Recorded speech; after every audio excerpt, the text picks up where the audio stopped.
There is a particular kind of pain that comes from building something extraordinary with the one person whose approval you want most, and then watching it fall apart in front of millions of strangers. That is the story of Paul Teutul Jr., the soft-spoken designer who became the heart of American Chopper, and whose relationship with his own father unraveled on national television in real time. To understand how a family business became a family wound, you have to go back before the cameras, before the fame, and before the motorcycles, to a boy who grew up inside the noise of a steel shop. Paul Michael Teutul was born in October 1974, the oldest of 4 children, into a family already shaped by hard work and harder edges.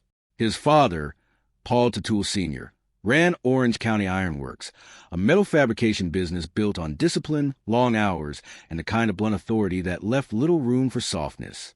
While other kids his age were spending afternoons on bikes or in front of television, young Paul was often at the shop, absorbing the sounds of grinders and welders the way other children absorb cartoons. He has spoken over the years about how early that exposure began, visiting job sites as a small child, picking up scraps of metal not because he was told to, but because something about the material fascinated him. It wasn't play in the traditional sense. It was the beginning of an eye for design that would eventually define his career. By his early teenage years, he was doing real work in the shop, and by the time he reached his mid-teens, the people around him, grown men who had been welding for decades, started to notice that the boss's son actually had talent, not just a name. That talent came with a cost. Paul Sr. was not the type of father to go easy on his son, to spare his feelings. If anything, those close to the family have suggested he held Jr. to a higher standard than anyone else on the floor, correcting him loudly and publicly when something wasn't right.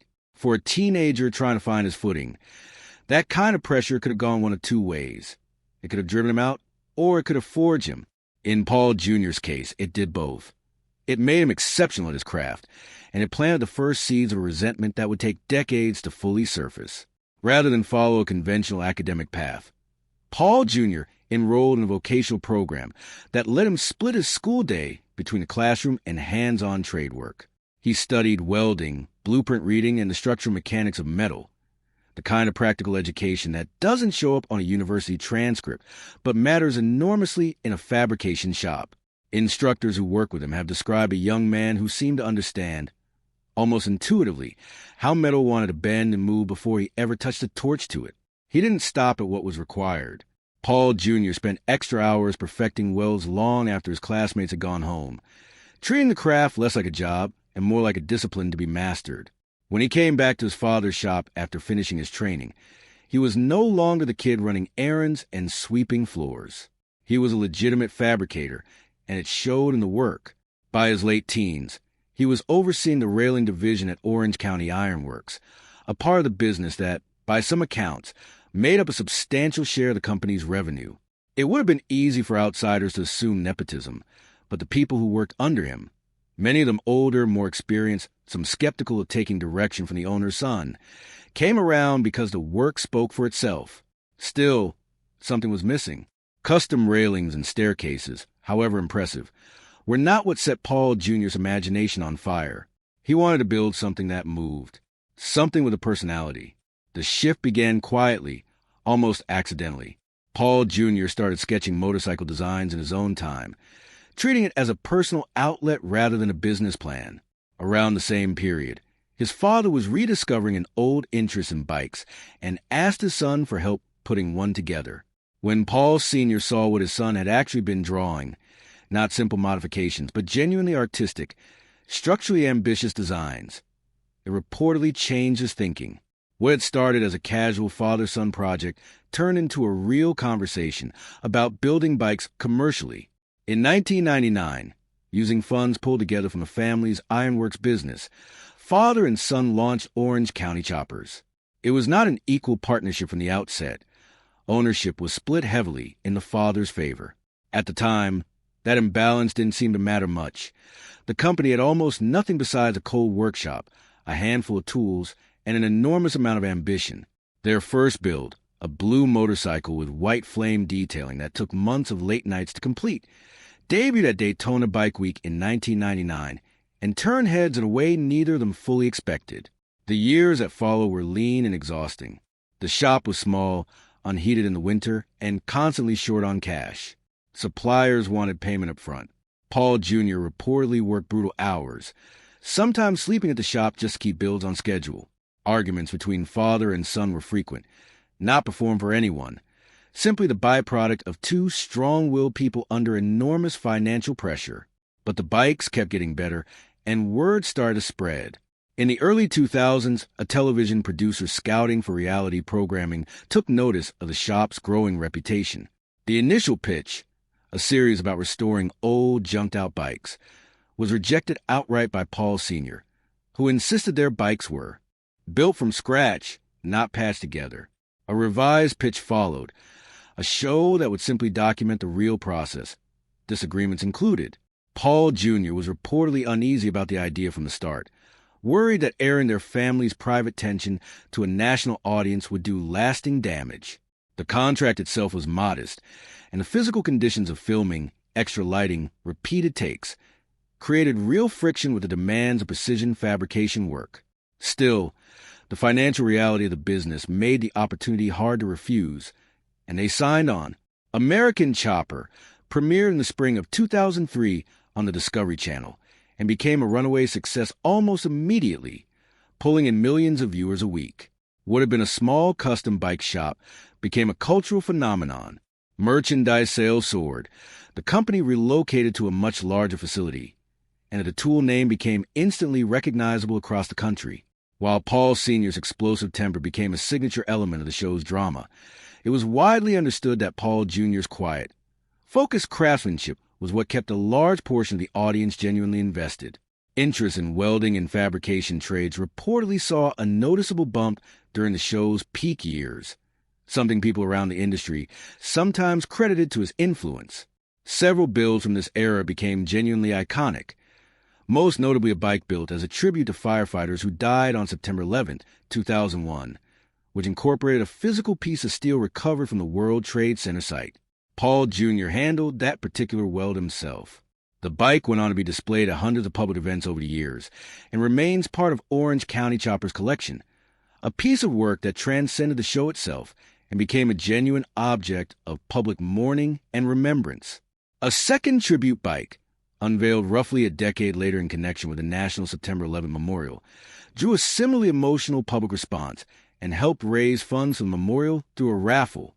Fame did not resolve the tension between father and son. If anything, it amplified it. Around 2007, Paul Sr. granted his son a minority ownership stake in the company, but kept full operational control for himself. On the surface, it looked like a reasonable structure, one man handling the business side, the other handling design.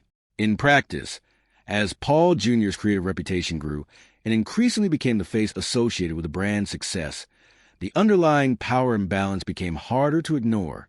Behind the scenes, according to people who worked in the shop during that period, the atmosphere grew increasingly tense. Disagreements over schedules, creative direction, and basic workplace autonomy became routine rather than occasional. The show captured some of this friction on camera, but insiders have suggested it captured only a fraction of what actually went on once the cameras stopped rolling. Matters came to a head in September 2008, after a dispute that started over a scheduling disagreement. Tempers boiled over in front of the entire crew. What began as a heated argument escalated into a physical outburst. Thrown furniture, a door kicked in, and it ended with Paul Sr. firing his own son on the spot. The incident, dramatic even by reality television standards, would go on to become one of the most widely referenced moments in the show's history. The fallout from that firing did not stay contained to workplace. Paul Sr. moved to buy out his son's ownership stake, and when Paul Jr. refused to sell, the dispute escalated into formal litigation. At the center of the conflict was a poorly worded buyout clause in their original partnership agreement, one that gave Paul Sr. the right to purchase his son's shares at fair market value, without clearly defining how that value should be calculated. What might have been a minor legal technicality became the central battleground of a prolonged court fight, compounded by an additional claim for damages that named the company itself as a co-defendant.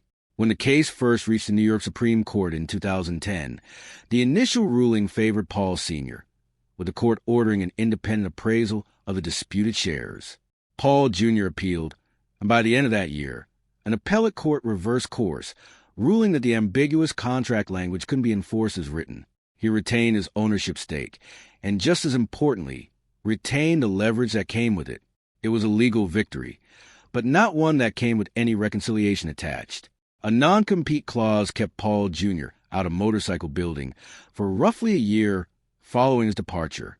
Rather than sit idle, he pivoted into product design more broadly, working on outdoor gear, a redesigned camping grill, even a dog park project, while building the early foundation of what would become Paul Jr. Designs, launched with his wife out of a converted room in their own home.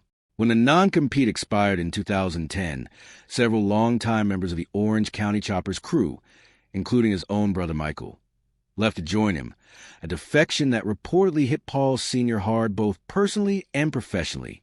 Amid the legal chaos, Paul Jr. met Rachel Biester, who would later become his wife. By most accounts, she brought a sense of stability into a period of his life defined by lawsuits and public conflict. The two married in August 2010 in a large, well-documented ceremony, one notably missing a guest. Paul Sr. did not attend, a detail that was widely reported at the time and that underscored just how far the relationship had deteriorated. Discovery Channel, recognizing there was still audience appetite for the family's ongoing rivalry, launched a new series in 2010 pitting father and son directly against each other in competing build challenges. The show leaned heavily into the personal drama, drawing criticism from some viewers and commentators who felt the emotional conflict had overtaken the craftsmanship that originally made the franchise popular. The two men continued to face off-eye in various build competitions over the following years, with Paul Jr. reportedly coming out ahead in the majority of those head-to-head contests. In 2015, Paul Jr. and Rachel welcomed their son, Hudson, after a lengthy period trying to conceive.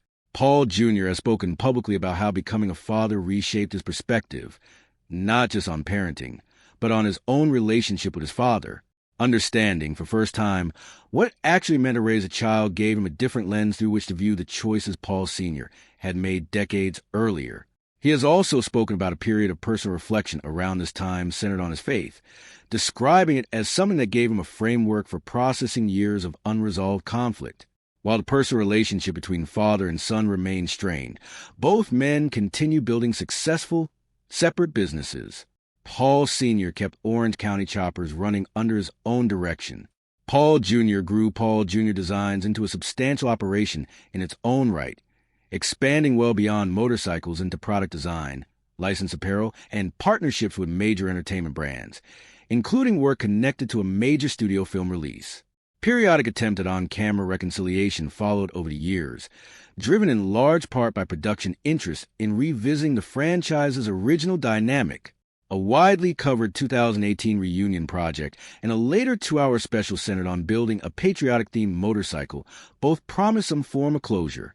By most honest accounts, including comments Paul Sr. himself made publicly at the time, the projects did little to actually repair the relationship.